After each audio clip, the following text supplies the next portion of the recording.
Bonjour, je m'appelle Benjamin Cabli, je suis biologiste assistant au laboratoire de pharmacologie toxicologie de l'hôpital européen Georges Pompidou. Je vais vous présenter la partie technique du dosage des médicaments antihypertenseurs, analyse qui est devenue ces dernières années une méthode de référence pour l'évaluation de l'observance des patients.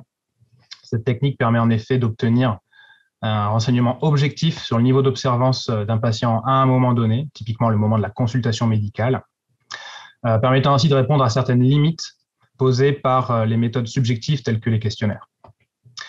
Si l'utilisation de prélèvements plasmatiques a été initialement envisagée, le prélèvement urinaire s'est aujourd'hui largement imposé pour cette analyse, étant plus pratique et non invasif.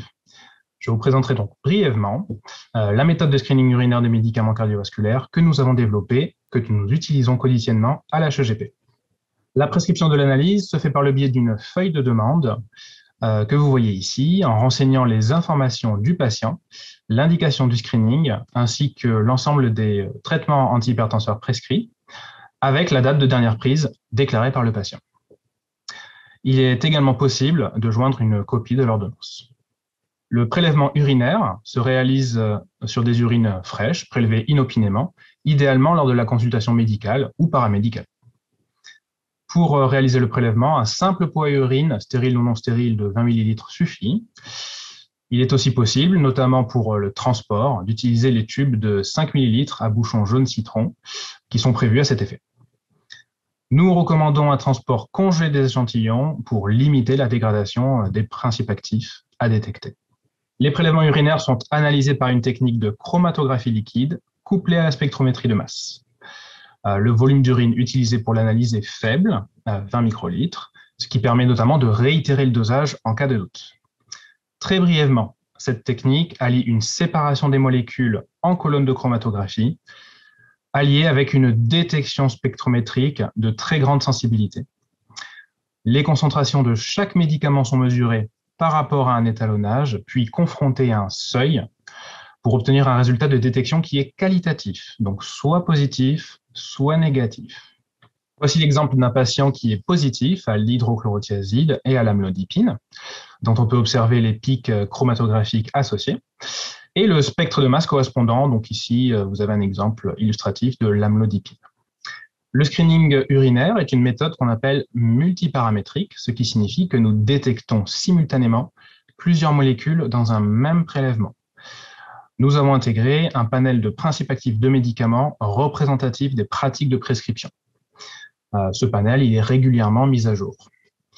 À noter que la classe des médicaments IEC est évaluée globalement par la mesure de son biomarqueur, qui est l'acétyl-SDKP. Les résultats du screening sont rendus par confrontation à l'ordonnance du patient.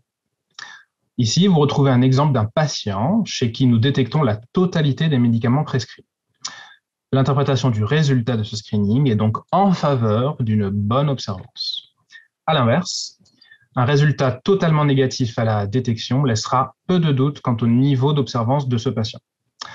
En général, ce genre de résultat est couplé à un très mauvais équilibre tensionnel. Les résultats intermédiaires peuvent également apparaître. Ces résultats peuvent être dus à plusieurs causes. Premièrement, à des inobservances qu'on appelle partielles du patient. Elles peuvent également être la conséquence de plusieurs propriétés pharmacocinétiques des médicaments. Par exemple, dans le cas présent, l'amlodipine, qui est un médicament à longue demi-vie d'élimination, environ 40 heures. Et ces molécules ont tendance à rester positives malgré plusieurs jours d'inobservance. On pourra, dans ce cas particulier, et de façon non formelle, interpréter ce screening comme résultant d'une inobservance de quelques jours seulement précédant la consultation et le prélèvement. Il est important de noter que la majorité des médicaments antihypertenseurs ont une demi-vie comprise entre 5 et 15 heures, ce qui permet de conserver quand même une bonne sensibilité de détection de l'inobservance. Enfin, il est possible de retrouver dans les urines un médicament ne faisant pas partie de l'ordonnance du patient, c'est ce qu'on appelle une dysobservance. Si tel est le cas, le résultat sera toujours confirmé par réanalyse et, le cas échéant, indiqué dans le compte-rendu et porté à l'attention du médecin prescripteur.